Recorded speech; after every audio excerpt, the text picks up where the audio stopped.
സംസ്ഥാന പോലീസിൽ ADGP പദവിയിലിരിക്കുന്ന ഉദ്യോഗസ്ഥനാണ് അജിത് കുമാർ. ഇത്തരമൊരു പദവിയിലിരിക്കെ അജിത്തിനെ പോലെ അഴിമതി ആരോപണങ്ങൾ നേരിടുന്ന ഉദ്യോഗസ്ഥൻ വേറെയില്ല. കേരളം കണ്ട ഏറ്റവും ക്രിമിനലായ പോലീസ് ഓഫീസർ എന്ന് തന്നെ പറയാം. LDF സർക്കാരിന്റെ കാലത്ത് മുഖ്യമന്ത്രി പിണറായിയുടെ ആശ്രിത വത്സനായിരുന്ന അജിത് കുമാറിന് ഇനി ഉണ്ടതിന് ജീവിക്കാം. അതിനുള്ള എല്ലാ പണികളും അയാൾ പിണറായി സർക്കാരിന്റെ കാലത്ത് എടുത്തുവെച്ചിട്ടുണ്ട്. ആലപ്പുഴയിലെ രക്ഷാപ്രവർത്തന മർദ്ദന കേസിൽ MR അജിത് കുമാർ പ്രതിക്കൂട്ടിലാവുകയാണ്.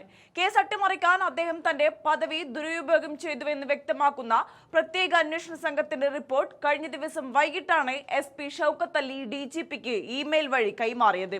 മുൻ മുഖ്യമന്ത്രി പിണറായി വിജയന്റെ സുരക്ഷാ ഉദ്യോഗസ്ഥരെ കേസിൽ നിന്ന് രക്ഷപ്പെടുത്താൻ ADGPയുടെ നേതൃത്വത്തിൽ ആസൂത്രിത നീക്കങ്ങൾ നടന്നുവെന്നാണ് ഈ റിപ്പോർട്ട് ചൂണ്ടിക്കാണിക്കുന്നത്. കേസ് ഡയറിയിൽ തിരുത്തലുകൾ വരുത്താൻ ADGP നേരിട്ട് ഇടപെട്ടുവെന്നാണ് റിപ്പോർട്ടിലെ ഏറ്റവും ഞെട്ടിക്കുന്ന കണ്ടെത്തൽ.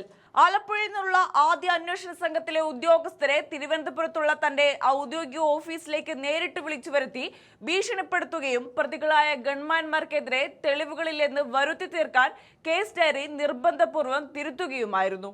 ADGPയുടെ പൂർണ്ണമായ അറിവോടെയും നിർദ്ദേശപ്രകാരവും ഗ്രേഡ് SIമാരായ ഗിരീഷും ശ്രീകാന്തും ചേർന്നാണ് രേഖകളിൽ കൃത്രിമം കാണിച്ചതെന്നും തങ്ങളെ ഭീഷണിപ്പെടുത്തിയതെന്നും ആദ്യ അന്വേഷണ സംഘം വെളിപ്പെടുത്തിയിട്ടുണ്ട്. പിന്നീട് SIയുടെ വിശദമായ ചോദ്യം ചെയ്യലിൽ ADGPയുടെ ഉത്തരവ് അനുസരിക്കുക മാത്രമാണ് തങ്ങൾ ചെയ്തതെന്ന് ഗ്രേഡ് SIമാരും സമ്മതിച്ചു. ഈ മൊഴികളുടെ അടിസ്ഥാനത്തിൽ കൃത്രിമം നടന്ന ADGPയുടെ ഓഫീസിൽ SIT നേരിട്ടെത്തി ശാസ്ത്രീയമായ തെളിവെടുപ്പുകൾ നടത്തി.